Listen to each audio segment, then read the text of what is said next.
for me, it all started with the museums. When I was a kid and went to school, it was right next door, very fortuitously, was the Boston Museum. And so I would go over there, and in those days, there was nobody in museums. All the museums were free, but there was no people. So all basically, what you had was the old masters. Well, this was wonderful. So I could walk around the museum with maybe only 10 people in there. And gee, it was marvelous. So then you had a wonderful rapport with Rembrandt and Goya, Velasquez, Van Gogh, Cezanne, went on. These marvelous pieces. So you kind of fell in love. That was really my first love affair in art.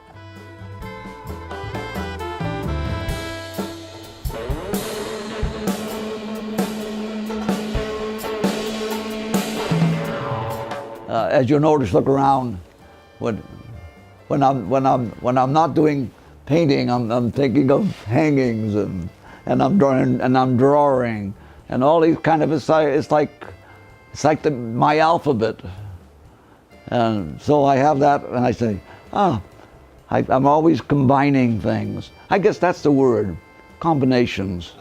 Yeah. And I say, it looks, why not? It all starts with the fact that your work is only as good as your self-critique is. Right? Yeah. And if you don't have the sense of comparison and that very fine line of knowing where you are in the work and what you expect of it, because one of the worst qualities is your self-seduction. And if you don't have a sense of critique, you just don't progress.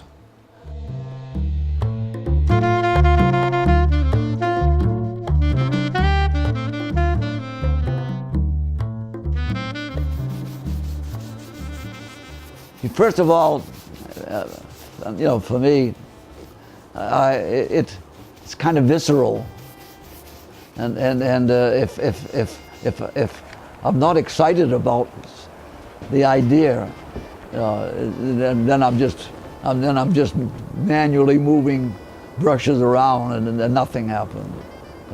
And of course, I'm now old enough that I don't do that anymore.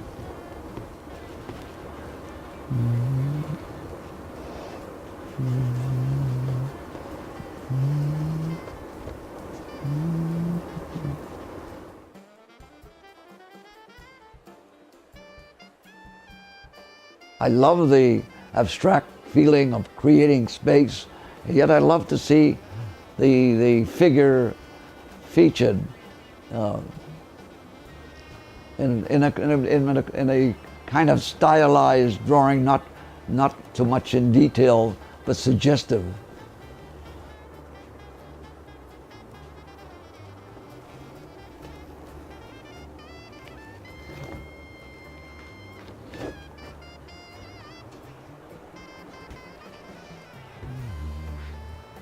Painting requires, for me, a lot of energy and focus, and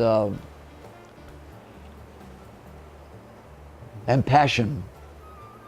You have to have that inner excitement, but without that, the brushwork is nothing, and it shows. It's very visible, painting to begin with is very sensuous. To some people, it's almost erotic. So that's another part of that passion. As you noticed, I created a space with color, with form, and depending on what came of it, suggested a kind of shape to fill it.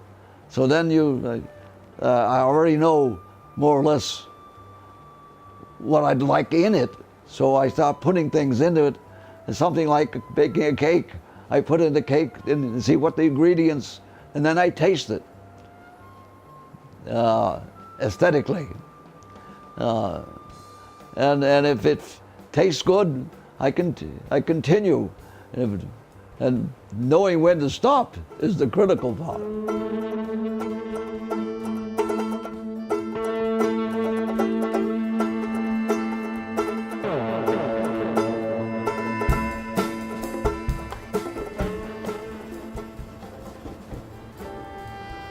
That great line from Louis Armstrong when somebody asked him to explain to him what jazz is.